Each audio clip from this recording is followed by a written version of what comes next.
Bonsoir, très chers sénateurs et sénatrices. Merci de nous retrouver une fois de plus. Nous nous posons la question, Vital Kamerhe est devenir l'homme à battre ou l'ennemi de l'union sacrée pour la nation? Oui et non, parce que ce qui s'est passé au courant de cette semaine ici, de la semaine ici, cela prouve que non, mais maintenant, M. Kamerhe est l'homme à battre à l'union sacrée plutôt. Sincèrement, le constat est très malheureux. Et très malheureux de savoir que non, aujourd'hui, malgré tout ce que notre très cher Vital Kamerhe a fait pour le président Félix Tshisekedi, c'est de la manière où il est remercié. Je ne dirais pas que non, les gens ont une mémoire courte, mais les gens ne se souviendront pas plutôt que non, en 2018, il est parmi les artisans qui ont permis à ce que puisse avoir la siège qu'il occupe aujourd'hui. Bon, il était aussi parmi les gens qui ont fait les deals, parmi les artisans, des gens qui ont fait les deals, et enfin, et pérennisé avec sa campagne brillante qui était de partout, parce que c'est l'unique personne qui pouvait facilement parler les 4 langues nationales et faire ces ponts-là entre le peuple et M. Félix. Mais malheureusement, aujourd'hui, c'est l'homme à battre. Il a été vraiment humilié à l'Assemblée nationale le lundi. Sincèrement, je ne suis pas l'un des supporters, mais je n'ai pas vraiment aimé la manière où l'UDPS opère. Et ça ne commence pas chez lui. C'est presque tout le monde est remercié de la sorte. Si on ne te colle pas une étiquette d'un étranger rwandais ou burundais ou quoi que ce soit, tu es l'ennemi du peuple. Je me pose la question, vous qui êtes l'ami du peuple ou qui est les Congolais de père et de mère, j'arrive pas à comprendre comment est-ce vous n'arrivez pas à faire avancer le pays. Ça c'est votre deuxième mandat, vous êtes là toujours dans le voyage et dans les réjouissances, mais en réalité, il n'y a rien qui se passe. Je salue vraiment sincèrement la sportivité de M. Kamerhe, qui a compris, mais qui, en tant qu'un bon sportif, un bon politicien, il a accepté ses injures et il a essayé de détourner l'intention ou comment détourner le débat. Et quand même, nous, les avertis, on a compris que non, M. Kamerhe a été vraiment blessé très très fort. Je voulais lancer un appel aux gens, aux amis, sénateurs et sénatrices. Je vais vous rappeler, je ne suis pas un journaliste. On doit être d'accord, please. Je ne suis pas un journaliste, je ne suis pas un chroniqueur, je suis simplement un analyste politique. Je fais juste des commentaires sur l'actualité. Cela veut dire que non, ce que je dis, ce n'est pas l'évangile. Donc, vous avez le droit de dire oui ou non de ce que je dis, ou carrément d'aller vérifier si je suis dans l'erreur. Ce n'est pas un problème. Si je suis dans les bons, acceptez-les aussi, parce que c'est ça aussi être démocrate. Parce que ces derniers temps, j'ai vraiment beaucoup de messages un peu bizarres. Les gens me donnent l'étiquette d'un journaliste, peut-être. Sincèrement, je vous dis la vérité une fois de plus, je ne suis pas journaliste. Je suis simplement un analyste politique. Je suis un Congolais qui a le souci de ce pays-là.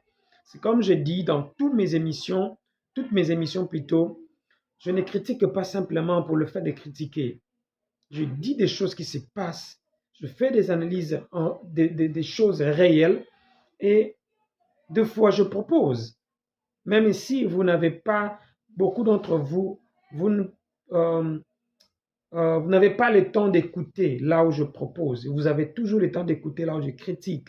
Et vos intentions sont toujours là.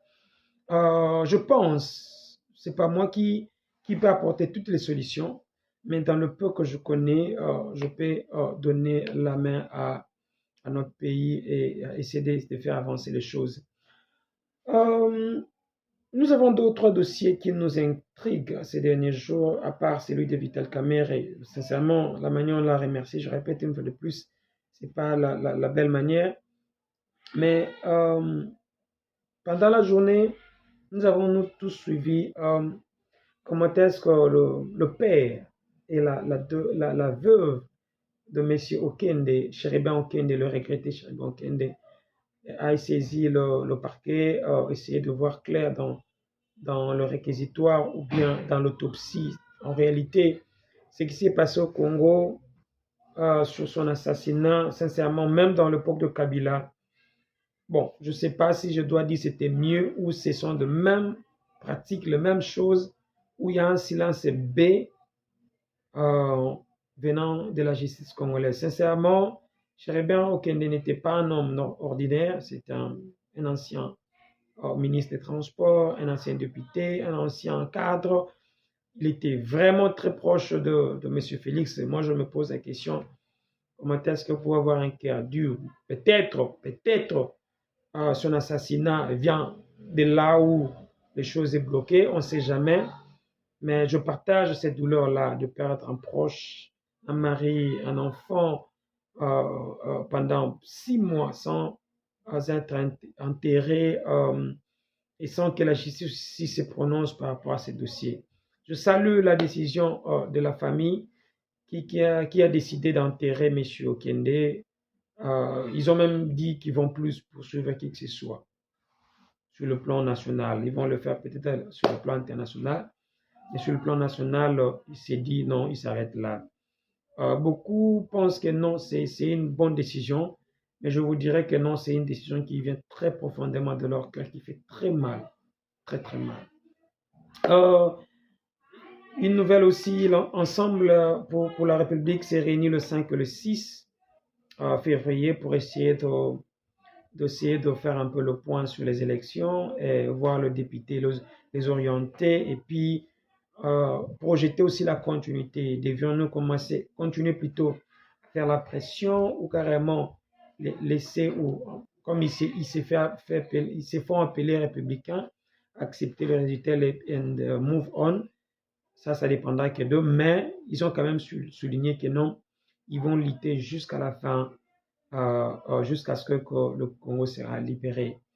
D'ailleurs, il y a des rumeurs qui se disent que non, il y a un complot qui se prépare sur la personne de Moïse Katumbi. On va lui accuser d'un coup d'État, qui prépare un coup d'État. Bon, je ne sais pas si c'est vrai ou faux. Ce sont des rumeurs que je ne confirme pas, mais ce qui reste, ce sont des rumeurs.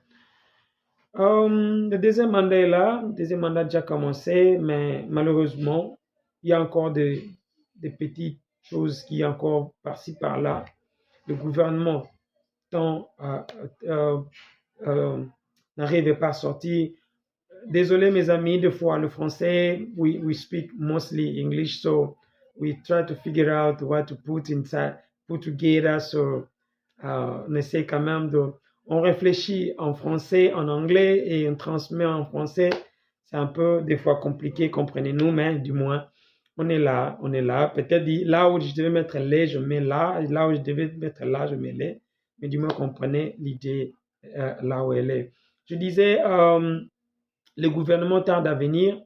Pourquoi? On ne sait jamais, alors qu'on devait déjà s'attaquer au problème des Congolais qui est très très important, la famine, l'économie, l'agriculture, l'élevage, il y a l'identité des Congolais que j'ai toujours insisté, il y a la sécurité dans l'est du pays. Vous avez dit, Monsieur Félix, lui-même dans une déclaration dit que non, moi j'appelle même le Monsieur Scarmouche.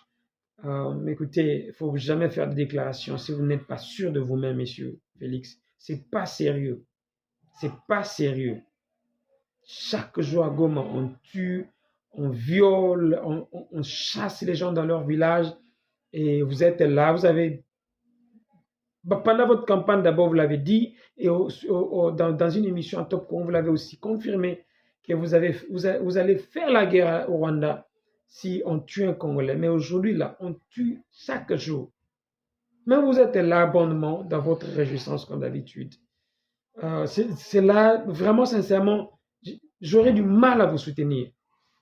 Vous n'êtes pas un homme, comme on le dit. Vous dites des choses qui n'ont pas de sens et en réalité, vous n'arrivez pas à assumer vos propres mots. Messieurs, je vous propose de vous taire si vous n'avez rien à dire. Il ne faut pas dire des choses pour faire plaisir aux gens, faire plaisir à vous-même ou à votre femme.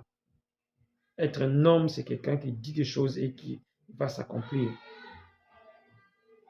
C'est vraiment dommage pour un pays comme le Congo avoir un président comme vous, sincèrement.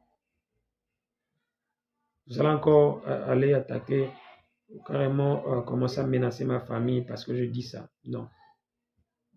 Vous savez, là où vous devez mettre votre force, c'est à l'est du pays. Ce n'est pas dans les pauvres, paisibles citoyens congolais. Concentrez-vous à finir la guerre à l'est du pays. C'est facile. C'est très simple. Si vous voulez, demandez-nous. On vous le dira. On n'a jamais géré, mais on sait comment faire finir la guerre.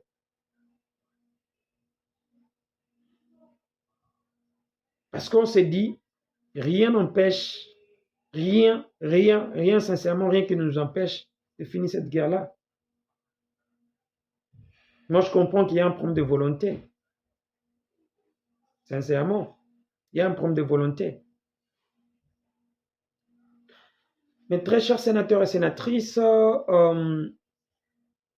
notre point aujourd'hui, le grand point, c'était plus M. Kamere. M. Kamere, moi, je me pose la question si peut-être il pense que non, il est venu tuer l'union sacrée. Non, je ne pense pas. Un bon politicien n'a vraiment pas peur des rivaux, bien des rivales. Non, je ne pense pas. Il doit peut-être capitaliser. Ils se disent que non. Si, sincèrement, il vous gêne, vous devez avoir le courage de les dénoncer et lui demander de partir. À la place d'utiliser les militants, des pauvres militants pour humilier des messieurs comme Kamere. Dans notre page sport, nous parlons de la République démocratique du Congo. Félicitations pour votre qualification à la quart de finale. Demain déjà, on joue contre la Guinée. Même si le coach de la Guinée s'est fait un peu, je ne sais pas comment dire ça, mais il s'est fait un peu la tête de dire que non, il va faire retourner la RDC. Moi, je lui dis, messieurs, il faut vraiment avoir peur d'une équipe qui gagne que par le nul. Normalement, le nul ne fait pas gagner, mais nous, on gagne avec le nul. Donc, pour dire que non, allez revoir vos calculs. Si on est nul, papa, vous êtes parti. Courage à nos amis de Léopard, à tous les joueurs. Vraiment, je vous souhaite des bonnes choses. Ramenez-nous la coupe. Nous avons vraiment besoin de cette coupe. Ça fait tellement longtemps qu'on a savouré, à part la CHAN, bien sûr, 2 fois qu'on a eu ça, mais nous avons aussi besoin de cette Coupe d'Afrique. Je vous donne rendez-vous pour notre prochain numéro.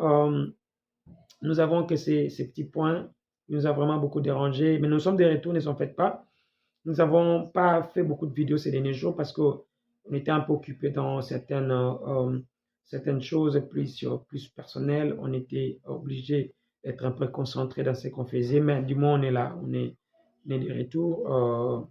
On va vous donner, on va commenter, surtout cette semaine, cette fin de cette semaine ici. Il y a beaucoup de nouvelles, on va vous faire parvenir et on va partager. Abonnez-vous pour ceux qui ne sont pas encore abonnés, s'il vous plaît.